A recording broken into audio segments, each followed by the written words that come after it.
Nagbabatuhan ngayon ng sisi ang gobyerno ng Pilipinas at ng China kaugnay ng halos 3 linggo ng standoff sa Panatag o Scarborough Shoal.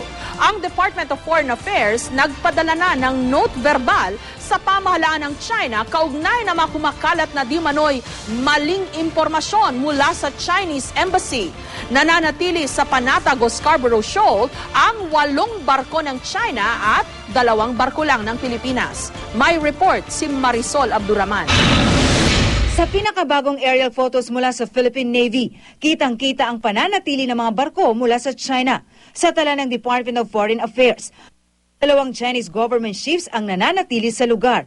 Ang Fleet 310 o Fisheries Law Enforcement Command ng China, pati na ang CMS o Chinese Maritime Vessel 71. 6 naman ang Chinese fishing vessels. Taliwas yan sa naunang pahayag ng Chinese Embassy na isa na lang ang natitira nilang barko roon. We are not doubting their claims. We are telling them they are not telling the truth. Sinusuyod daw ng mga Chinese fishing vessel ang karagatan at iligal na inaan ang ilang endangered species tulad ng giant clams at coral. They were doing the suyod type of or trawling type of fishing, yes, with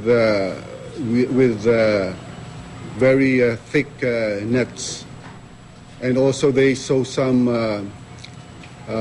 giant clams in their fishing vessels. Such kinds of destructive fishing is actually against our laws and even against conventions on international trade in endangered species. Sa panig ng Pilipinas, maliban sa BRP Pampanga, nasa loob mismo ng shoal ang barkong ginamit ng B4, ang MCS 3006. Sa isang press conference, sinisisi ng Vice Foreign Minister ng China ang Pilipinas sa patuloy na standoff sa Panatag Shoal. Pero buwelta ng pamahalaan ng Pilipinas. Well, this is our territory. We have sovereign rights and we have sovereignty over the area. So that's why we have been asking them to leave.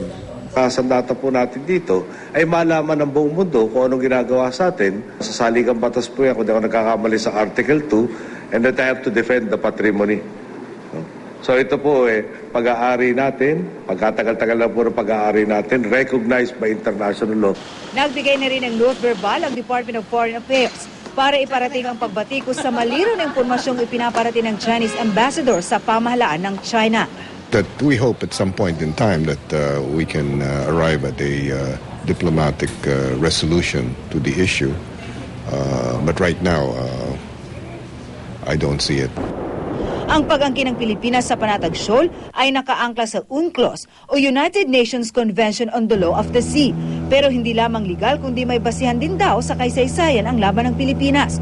Katunayan, 3 mapa ng Pilipinas ang nagpapakitang sakop nga natin ang Panatag Shoal at Spratlys kahit noong pang 18th century. Sa 1734 Spanish map ng isang Jesuit friar, Galit, Panakot at Lumbay ang ipinangalan sa 3 isla sa Panatag, habang ang Spratlys tinawag na Baos de Paragua. Sa mapa naman ng Inglaterra, Cabezas o Cabecas de Negros at Scarborough Shoal ang ipinangalan sa Panatag Shoal. Parago Shoals naman ang Spratly Islands. At sa 1820 map, Baos de Scarborough ang ginamit. Marisol Abduraman, GMA News.